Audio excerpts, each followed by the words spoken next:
Joy Reid complains that Trump is trying to get hostages back from Hamas. What? What? Now, I just saw the headline. I haven't actually seen it myself, but there is a clip of this. So why don't we indulge ourselves with Joy Reid here? I don't know what's going on with this woman like this. Like, we got to work on that. We are seeing a global trend of the far right surging. It isn't just happening here. But let's bring you back to the U.S. and to our local gangster, Donald Trump. He's not even president yet, and he's already spending his time sitting in his golden palace, Mar-a-Lago, muscling other countries like he's Tony Soprano with a social media site. Doing things like, reportedly, debating whether or not to invade Mexico. Threatening BRICS countries, Brazil, Russia, India, China, and South Africa, with 100% tariffs if they don't commit to trading in dollars and not their own currencies. Demanding Hamas release all hostages being held in Gaza before his inauguration, or there will be, quote, all hell to pay in the Middle East. Even reportedly threatening Canada. According to Fox, there's nothing wrong with this. What is she talking about? This is not a threat. Well, sorry, it is a threat, but it's a good threat. You have to sit there and let countries know that we're not going to be pushed around anymore. You have to do things like this. You have to be strong. And the problem is when you have a weak president, the people think they can just do whatever they want. Case in point, Joe Biden. That's why the Iranians have sitting there been funding terrorism for so long and allowing them to run roughshod over our freaking merchant vessels and our allies' merchant vessels. It's crazy. And so when Trump actually steps up to the plate going, I'm going to fuck you up if you mess with us. Speaking about Hamas here, I'm going to sit there and just bring them in. I'm going to bring in the boys. And I don't understand what she's bitching and complaining about. They have American hostages. What the fuck? Like, yeah, there should be hell to pay. Dude, if you were tied up in some basement for a year, probably being freaking treated poorly, like, what?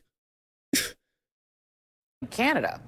According to Fox, when Canadian Prime Minister Justin Trudeau went to Mar-a-Lago this weekend to try to talk Trump out of his 25% tariff threat, Trump apparently suggested that if Canada can't handle the tariffs that would violate the NAFTA upgrade Trump himself signed into law, the USMCA, they should just become the 51st state.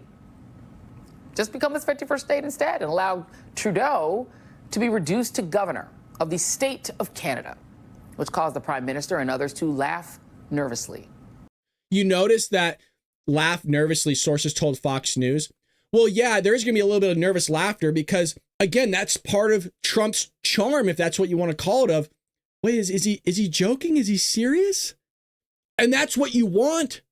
That's what he did, right? When he was talking to Putin originally in 2016, roughly during his first term, and Putin was talking about invading, he wanted to do something. And Trump called him up on the phone. He's like, I will sit there. I will bomb you, Vlad. Don't you make me do it. And Vlad was like, well, you're not going to do that, are you? I might. And that was it. And at that point, Putin didn't do anything because you know what? You don't know what he's going to do. And that's the great thing. That is part of negotiation. You don't know what this guy's going to do. And I'll tell you what, he sat there and wiped ISIS off the face of this earth. He ain't fucking around. That's the thing. This guy, he's willing to drop bombs, right? He's willing to do things and he'll do it. You want to know why? Because he's already shown that he's willing to do stuff. He's willing to show and prove with already his first term that he's going to put America first. That's why they were nervously laughing, because they know he's not messing around. Obviously, the 51st state's a joke. I don't want Canada. I don't want to inherit that whole problem. But nonetheless, the way she's putting this is so malicious, right? So fake news. And while some are writing that off as just a joke, just a few hours ago, Trump posted this obviously AI photo of him standing on a mountaintop next to the Canadian flag. Look, I saw this. This is why I love Trump. God, you guys, please understand. We really got to take in these next 4 years. I was thinking about this as at Barnes & Noble's over the weekend. Barnes & Noble. I'm like, man, we only get 4 more years of this greatness. It sucks. And I'm going to relish it and I'm going to bask in it. I'm going to soak in it.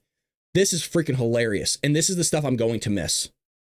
I'm hoping, this will never happen. I'm hoping JD Vance goes for president after Trump and then puts Trump as vice president just so we get more of this stuff. Please. We are living in the greatest time, you guys. The greatest time for politics. If you're really into it, this is the best time. Looking off into the distance with the caption, "Oh, Canada."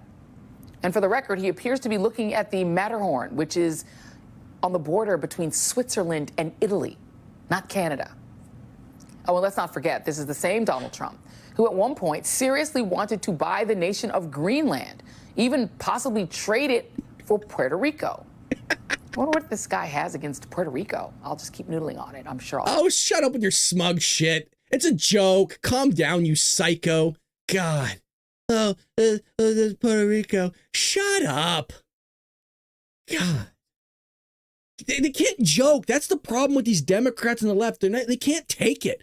Oh, well, it's the Matterhorn in the background. And, well, the Matterhorn is on the border. It's not even near Canada. What an idiot for posting that. It's a joke, Reid. God. Terry with the $5. Thank you so much. Terry's always supporting the show as well. Always in here in the mornings, every single day. Greatly appreciate it. Thank you so much. Thank you. Figure it out.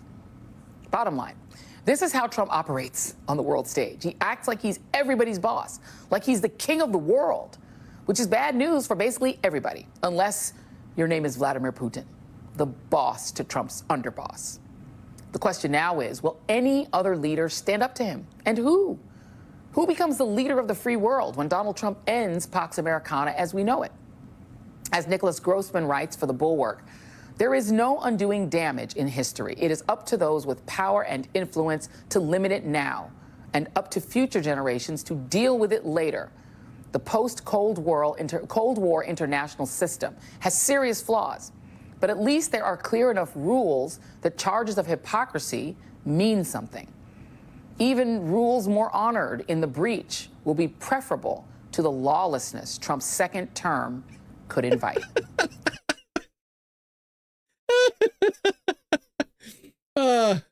That's the media for you. That was called The Readout. See what they did there? The play on words. Oh, God, it's so good. Look, nobody's going to the mainstream media anymore. Nobody's going to outlets like that anymore to get their news.